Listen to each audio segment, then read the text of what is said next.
Hello everyone, welcome to my YouTube channel that is हक से पढ़ो फील फ्री टू लर्न। आज की वीडियो में हम डिस्कस करेंगे एक बहुत ही इंटरेस्टिंग कॉन्सेप्ट को, जो है हमारा टाइम वैल्यू ऑफ मनी।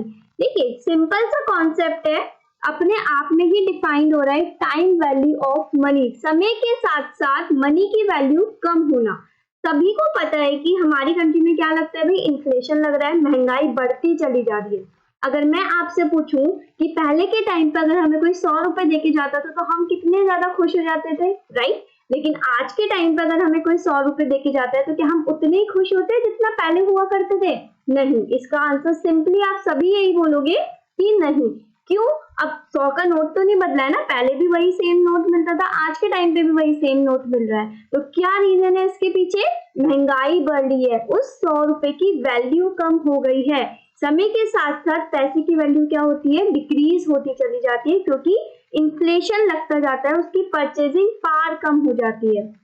जो मैं 100 रुपए से पहले के टाइम पे खरीद पाती थी, वो आज की डेट पे 100 रुपए से नहीं खरीद पाऊंगी, राइट? तो यही हमारा सिंपल सा कॉन्सेप्ट है, that is the time value of money. A sum of money is worth more than the same sum will be at a future date। अगर मैं आपसे बोलूं कि आज मेरे पास 1000 रुपए है, तो क्या 10 साल बाद भी वो 1000 रुपए की वैल्यू सेम होगी? नहीं।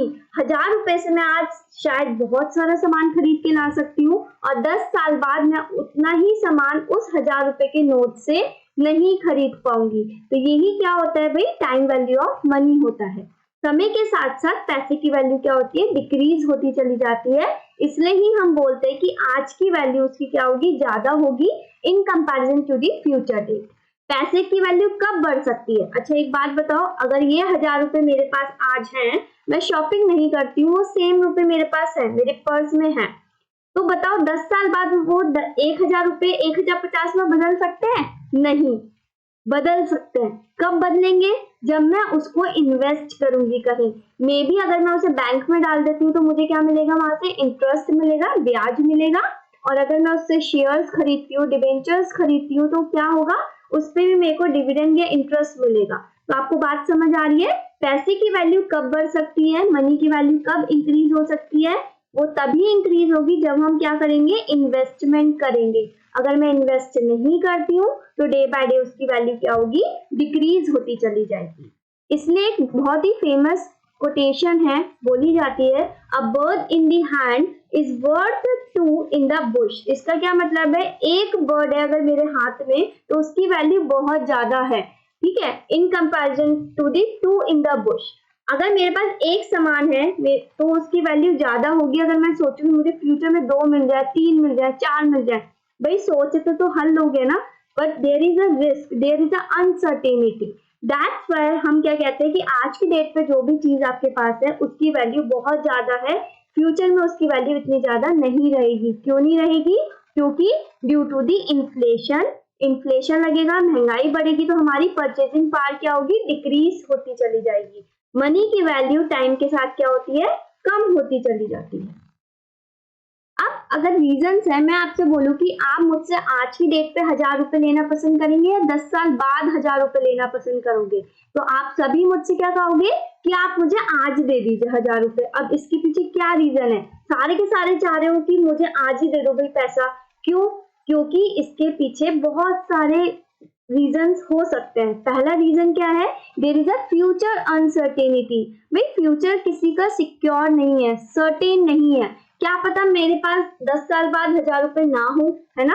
मे बी जो पार्टी है वो इनसॉल्वेंट हो जाए, उसके बैंक में ही पैसे ना हो, तो वो चीज क्या है भाई? Future is uncertain. इस वजह से हम सब क्या चाहते हैं कि आज ही हमें पैसे मिल जाए।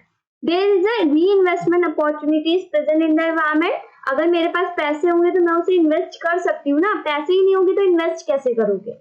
प्रेफरेंस फॉर फ्यूचर कंजम्पशन, वही सेम चीज, अगर पैसे होंगे तो मैं ज्यादा कंज्यूम कर पाऊंगी, ज्यादा चीजें परचेज कर पाऊंगी। तो these are the 3 main reason जिसकी वजह से कोई भी इंसान क्या चाहता है? करंट इनकम को चाहता है कि मुझे आज ही भाई पैसा मिल जाए, मैं फ्यूचर पे डिपेंड होना नहीं चाहता हूँ, क्योंकि फ्यूचर अनसर्टेन है। अगर आज पैसा होगा तो मैं इन्वेस्टमेंट भी कर सकता हूँ, मैं कंजम्पशन ज्यादा कर सकता हूँ।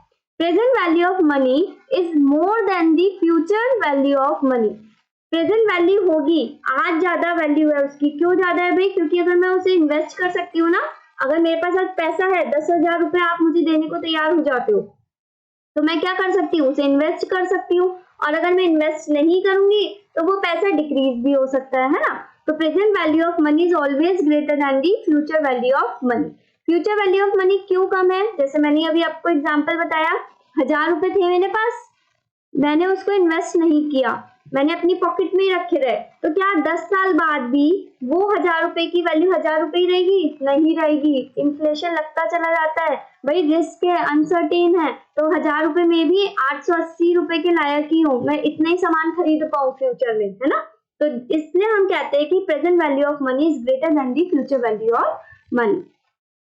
टाइम वैल्यू ऑफ मनी को पढ़ने की क्या इंपॉर्टेंस है भाई, क्या क्या इसके यूजेस है? अगर आपको पता होगा कि प्रेजेंट वैल्यू ऑफ मनी कितनी है, फ्यूचर वैल्यू इन्वेस्ट करने के बाद फ्यूचर वैल्यू कितनी हो जाएगी इसकी, अगर मैं बैंक में 1,000 रुपए आज इन्वेस्ट करती हूँ तो 10 साल बाद मुझे कितना पैसा मिलेगा, अगर ये सारी चीजें आपको पता होंगी पहले से, तो आपको बहुत यूजफुल होंगी। कहाँ कहाँ यूजफुल होंगी? देखो, इन्वेस्टमेंट ऑप्शंस कंपैरिजन, आप कंपेयर कर सकते हो कि मुझे बैंक में पैसा डालना चाहिए, मुझे शेयर्स में इन्वेस्ट करना चाहिए, डिबेंचर्स में करना चाहिए, म्यूचुअल फंड में लगाना चाहिए। अगर आपको पैसे की समझ होगी ढंग से, अगर आपको ये सारी चीजें पता होंगी, तो आप क्या कर सकते हो भाई, इसमें हेल्प मिल सकती है आपको। वेजेस फिक्सेशन, कंपनीज एम्प्लॉइज की सैलरी डिसाइड करने में, वेजेस डिसाइड करने में यूज करते हैं इस कॉन्सेप्ट को। डिटरमाइनिंग इंटरेस्ट रेट, हमें पता लग सकता है कि भाई कितना ज्यादा इन्फ्लेशन बढ़ गया है हमारी कंट्री में, पहले इतना ही थी इसकी वैल्यू, अब इतनी भी नहीं रही। हम कहते हैं ना, अभी मैंने आपसे कहा कि 100 रुपए पहले के टाइम पे बहुत हुआ करते थे, आज के टाइम पे नहीं है। क्यों? क्योंकि इन्फ्लेशन बढ़ गया है, इंटरेस्ट रेट बढ़ गया है, राइट। और बेस्ट इन्वेस्टमेंट प्रपोजल सिलेक्शन, अगर हमें इंटरेस्ट रेट पता होगा कि इस प्रोजेक्ट में इतना मुझे रेट ऑफ रिटर्न मिलने वाला है, इतने % वैल्यू बढ़ सकती है, तो आप क्या करोगे? प्रोजेक्ट सिलेक्शन में भी हमें क्या करता है? हेल्पफुल रहता है। These are the reasons, these are the uses of the time value of money. There are two methods for adjusting cash flows. अब there are two methods. कौन कौन से मेथड है? एक होता है कंपाउंडिंग मेथड, एक होता है डिस्काउंटिंग मेथड। देखो, अगर हमें फ्यूचर वैल्यू निकालनी है, अगर मैं कहूँ मैंने इन्वेस्ट करने बैंक में, मेरे पास क्या है भाई? 1,000 रुपए हैं, आज की डेट में मेरे पास 1,000 रुपए हैं, ये मेरे को प्रेजेंट वैल्यू पता है, आज के टाइम पे प्रेजेंट वैल्यू। अगर मैं इसे बैंक में 10 साल के लिए एफडी में डाल दूं, एफडी में इसकी एफडी बना दूं, फिक्स डिपॉजिट बना दूं बैंक में जाके, और मैं कहूं कि 10 साल बाद आप मुझे बताओ कि बैंक में कितना पैसा मुझे मिलेगा, मैं क्या जानने की कोशिश कर रही हूँ यहाँ पे? फ्यूचर वैल्यू जानने की कोशिश कर रही हूँ। तो जब हम प्रेजेंट वैल्यू से फ्यूचर वैल्यू जानते हैं, तो उस मेथड को हम क्या बोलते हैं? कंपाउंडिंग मेथड बोलते हैं। कंपाउंडिंग टेक्निक यूज कर रहे हैं हम वहां पे। The process of calculating future values of cash flows, यहाँ पे हम कैश फ्लोज का क्या कर रहे हैं भाई? फ्यूचर वैल्यू जान रहे हैं। मैंने आपसे कहा मेरे को 1,000 रुपए बैंक में एफडी के रूप में जमा कराने हैं, आप मुझे बताइए 10 साल बाद इसकी वैल्यू मुझे कितनी मिलेगी, मतलब बैंक वाले मुझे 10,000 के कितना करके देंगे 10 साल बाद। तो यहाँ पे क्या है? फ्यूचर वैल्यू निकाल दी, तो इसको हम क्या बोलते हैं? कंपाउंडिंग टेक्निक बोलते हैं। अब उल्टा बोलती हूँ मैं आपसे कि 10 साल बाद बैंक में मुझे 11,000 रुपए मिल रहे हैं, बैंक से मुझे कितने रुपए मिल रहे हैं? 11,000 रुपए मिल रहे हैं। तो मुझे बताओ कि आज के टाइम पे कितनी वैल्यू होगी?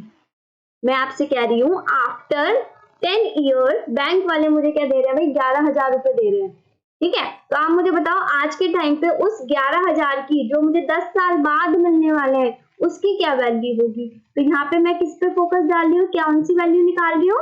प्रेजेंट वैल्यू निकाल रही हूँ। इस चीज को हम क्या बोलते हैं? डिस्काउंटिंग टेक्निक बोलते हैं।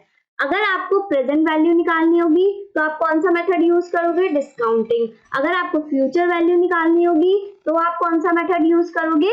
कंपाउंडिंग। बात समझ आ गई? Compounding technique is the process of calculating future value. हमें क्या निकालनी है भाई? फ्यूचर वैल्यूज निकालनी है, ठीक है।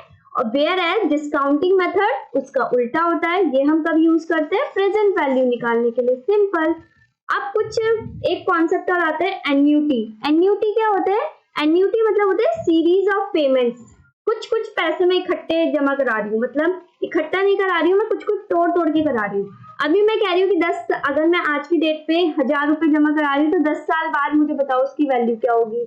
अब मैं आपसे बोलूँ कि मैं हर साल 1,000 रुपए जमा कराऊं तो उस कॉन्सेप्ट का क्या मतलब होता है, एन्युटी हो जाता है। हर साल आप कुछ ना कुछ जमा करा रहे हो, है ना, सीरीज ऑफ पेमेंट्स कर रहे हो। जैसे हम इंस्टॉलमेंट पे सामान खरीदते हैं तो हम क्या करते हैं, हर महीने थोड़े पैसे देते रहते हैं, तो वो चीज क्या होती है, एन्युटी बोलते हैं उसको। इक्वल पेमेंट्स कर रहे हो, सीरीज ऑफ पेमेंट्स कर रहे हो, मेड एट इक्वल इंटरवल्स, ठीक है।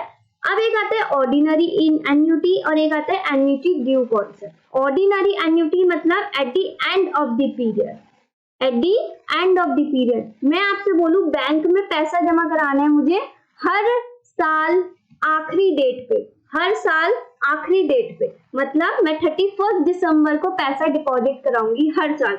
एक साल मैंने कराए 1000 रुपए, फिर दूसरे साल कराऊंगी 2000 रुपए, अलग ऐसे होगा। तो यहाँ पे क्या होगा, एन्युटी, और कौन सी तरीके की annuity, ordinary annuity, at the end of the period, हर साल आखिरी डेट पे।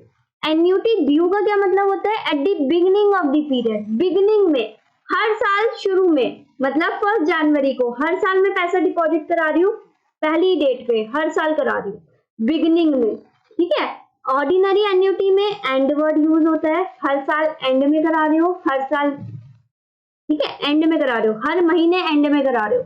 एन्युटी ड्यू का मतलब होता है बिगिनिंग में करा रहे हो, शुरुआत में करा रहे हो, हर महीने की शुरुआत पहली तारीख पे करा रहे हो, हर साल पहली तारीख पे करा रहे हो। अगर ऐसा कुछ लिखा है तो वहां पे एन्युटी ड्यू चलेगा, अगर एंड में करा रहे हो तो ऑर्डिनरी एन्युटी का कॉन्सेप्ट चलेगा। ये हमारे कुछ फॉर्मूले हैं प्रेजेंट वैल्यू और फ्यूचर वैल्यू के basic. Future value equal to present value bracket में 1 plus R upon N. R मतलब रेट ऑफ इंटरेस्ट, कितनी रेट पे आप चार्ज कर रहे हो, बैंक वाले आपको कितने रेट पे इंटरेस्ट दे रहे हैं, 10%, 15%। एन का मतलब होता है टाइम, कितने साल के लिए पैसा डिपॉजिट कराया। ये होता है एफबी का फॉर्मूला और ये होता है पीवी का फॉर्मूला। इसका उल्टा कर दो तो वो पीवी बन जाएगा, प्रेजेंट वैल्यू का बन जाएगा। एक क्वेश्चन मैंने आपको होमवर्क से दिया है, ये आप सॉल्व करके मुझे पिन करके बताएंगे। Which technique is use to calculate the future value. Future value के लिए कौन सी टेक्निक हम यूज करते हैं, ये मैंने आपको आज ही कराई हूँ। मिलती हूँ मैं आपसे नेक्स्ट वीडियो में, तब तक के लिए stay tuned with the channel.